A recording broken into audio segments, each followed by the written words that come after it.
खबर नंबर 1 कि जो ईरान में हुआ वैसे ही इजराइल में हुआ है। जी हाँ, इसको लेकर दावे न केवल किए जा रहे हैं, कई तस्वीरें और सैटेलाइट इमेज भी सामने आने लगी, जिसमें दावा किया जा रहा है कि इजराइल का जो न्यूक्लियर सेंटर है उस पर भी ईरान ने हमला किया। कितना नुकसान हुआ इसका भी कोई खुलासा नहीं हुआ, लेकिन कैसे नुकसान, कितना नुकसान है तस्वीरों में देख लीजिए। आपको दिखाऊंगा कि जैसे ही हमला हुआ उसके बाद एक तरफ ईरान के हमले और दूसरी तरफ इजराइल के न्यूक्लियर सेंटर पर हमले के बाद दहशत का माहौल। तो इजरायली कैसे अपना देश छोड़कर भागा। हजारों की तादाद में अब तक अपने अपने शहर को छोड़कर भाग चुके हैं इजराइल। ईरान दहशत में है। इसकी एक एक तस्वीर आपको दिखाऊंगा। बेंजामिन नेतन्याहू का लटका हुआ चेहरा दिखाऊंगा, तो दिखाऊंगा कि अमेरिका जो अब तक छाती पीट पीट कर कह रहा था कि देखिए हमने कर दिखाया, जैसे ही अमेरिका में विरोध प्रदर्शन शुरू हुए अब बातचीत पर उतारू हो गया है। तो पाकिस्तान को लेकर भी खबर है, जिसने एक वक्त में नोबेल पुरस्कार मांगा था डोनाल्ड ट्रंप के लिए, अब वो कहता है ये हमला घिनौना है। नमस्कार, मैं हूं प्रज्वल गौतम और आप देख रहे हैं द लाइव टीवी, सच सबसे आगे। शुरुआत इस खबर के साथ करने जा रहा हूं। बड़ी खबर है इस वक्त की, देखते चलिए। इसके जरिए बताया गया है ये कहां है, क्या है, पहले इसके मैप के जरिए समझते जाए। ये इजराइल का वो हिस्सा है जो सबसे कमजोर और सबसे मजबूत दोनों ही बताया जाता है। कमजोर इसलिए कह रहा हूं दोस्तों क्योंकि जब अगर इस पर हमला हो जाए तो इजराइल बर्बाद हो जाए, और मजबूत इसलिए कि अगर आपात परिस्थिति में यहाँ जो सामान रखा है उसका इस्तेमाल कर लिया गया तो दुश्मन देश बर्बाद हो जाएगा। दोनों ही चीजें। जी हाँ, मैं न्यूक्लियर पावर की बात कर रहा हूँ, मैं न्यूक्लियर वेपन की बात कर रहा हूँ, यहीं पर रखे हुए हैं। पहले इस वीडियो को जरा गौर से देखते चलिए। जो न्यूक्लियर सेंटर है वो कितना महफूज है इसका आप अंदाजा लगा लेंगे। ये वही इलाका है जहां पर न्यूक्लियर वेपन रखे हुए हैं इजराइल के। एक तरफ ईरान के न्यूक्लियर फैसिलिटी पर हमला किया और उसके बाद क्या हुआ, दरअसल क्या हुआ मैं आपको समझाऊं। न्यूक्लियर फैसिलिटी और न्यूक्लियर वेपन में अंतर है। न्यूक्लियर का मतलब ये नहीं होता कि हर कोई इससे बम ही बनाएगा, उसका इस्तेमाल अलग अलग जगह होता है। वो इतनी एनर्जी होती है, उसका अलग अलग इस्तेमाल होता है। कोई बम बनाता है तो कोई सदुपयोग भी करता है। तो ईरान के पास अभी बम नहीं बना है, इसलिए वो गैर परमाणु सहित देश है, और इसीलिए परमाणु बम किसके पास है, इजराइल के पास। तो जैसे ही वहां पर हमला हुआ उसके बाद की तस्वीर हमने आपको दिखा दी, सैटेलाइट इमेज, जिसमें दावा किया जा रहा है कि ईरान पर जो हमला हुआ वो नाकामयाब रहा, वो उस तरीके से हमला नहीं कर पाए। तो दूसरी तरफ इजराइल के इस इलाके में हमले का देखिए एक अनऑफिशियल वीडियो है जो डिमोना की जो न्यूक्लियर फैसिलिटी है किसकी, इजराइल की। यहाँ पर खबर नेटिव डेजर्ट की है। यही वो इलाका है जिसको लेकर इजराइल सबसे ज्यादा डरा रहा है।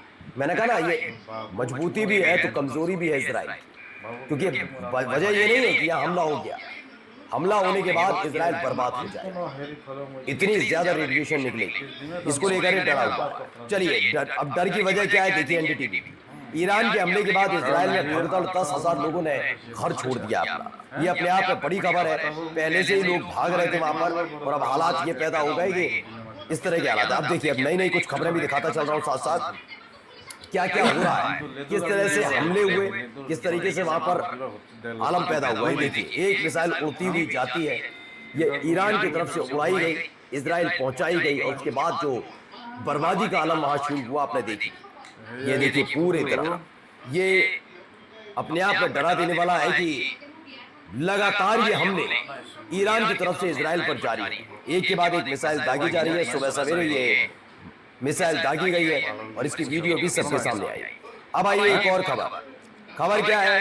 सो फार अभी तक Israel has tried to attack target in Tabriz, Ahvaz, Qom, Shahrud, Isfahan, यानी वही इलाके जो खास तौर पर न्यूक्लियर फैसिलिटीज के लिए जाने जाते हैं। 3-4 जगह इन्होंने कोशिश की कि हम हमले करके अपनी भी मौजूदगी दर्ज करा दें, क्योंकि हर कोई ये कह रहा है कि इजराइल की हैसियत और औकात नहीं कि वो बिना अमेरिका के लिए इस संघर्ष में अपनी जीत दर्ज कर पाता, और ये बात सच भी हो गई है।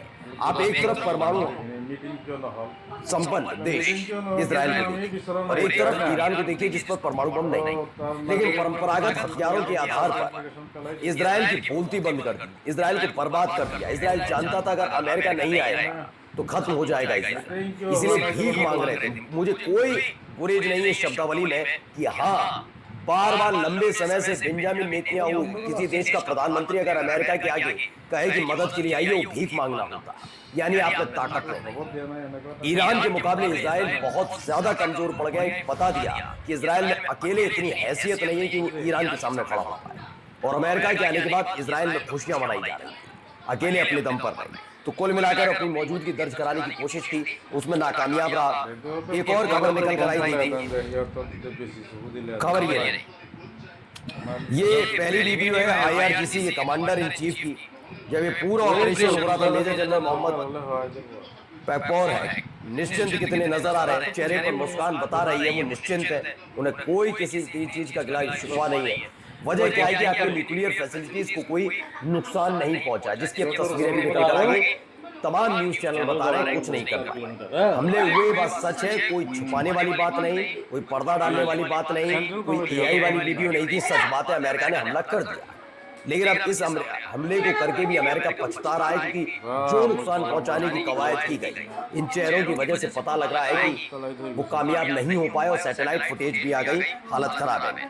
चलिए, इसमें एक खबर निकल कर आई है, chairman of parliament foreign relations committee है, उन्होंने बताया Iran has the legal right to withdraw from the NPT से आराम से बाहर निकल सकता है ईरान। क्यों?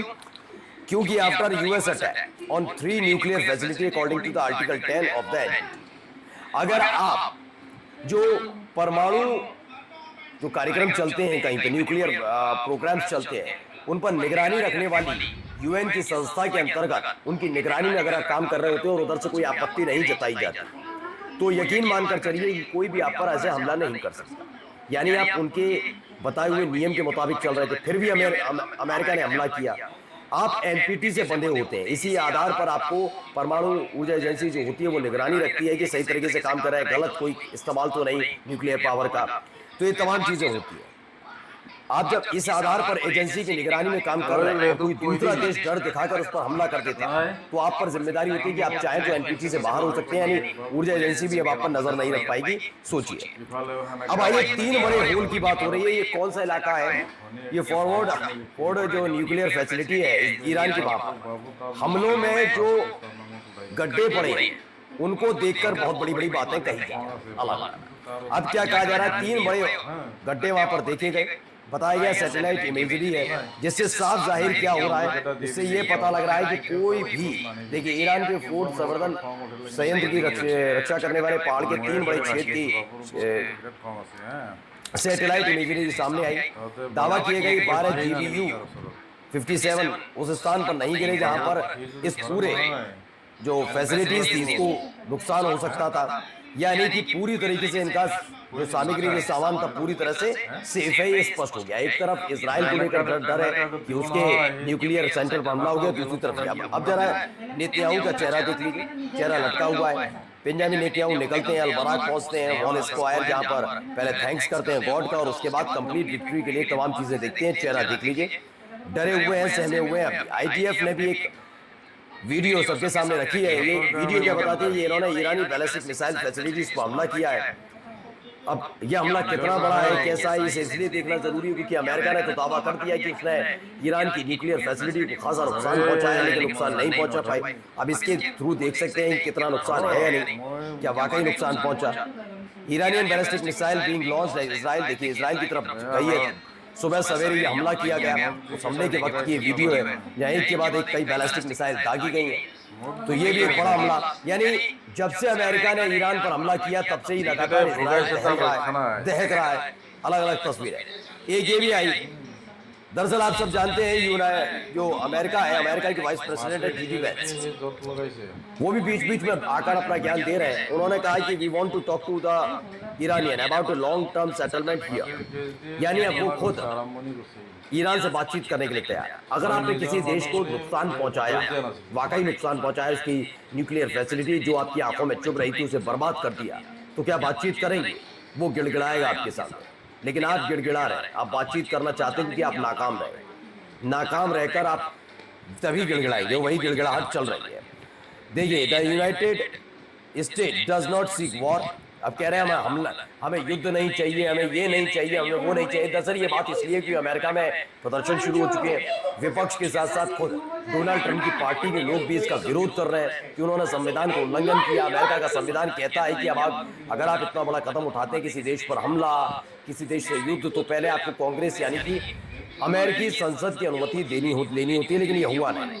अब आइए एक वीडियो देखिएगा, ये वीडियो बड़ा चर्चा में रही जब हमले हुए और उसके बाद एक महिला भागते हुए जाती है और इतनी ज्यादा बदहवास थी कि वो खंबे से जाकर टकरा जाती। तो एक वीडियो ये भी आई, अब जरा इनकी भी वीडियो देखिए। ये है बेंजामिन नेतन्याहू, इसमें लिखा इजरायली वॉर क्रिमिनल है Netanyahu, is on the western wall in occupied Jerusalem reciting biblical verses and placing religious prayer. तो पूजा अर्चना प्रार्थना करने में लगे हुए हैं।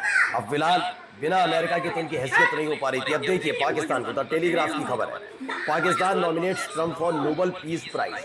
पाकिस्तान क्या कहता है कि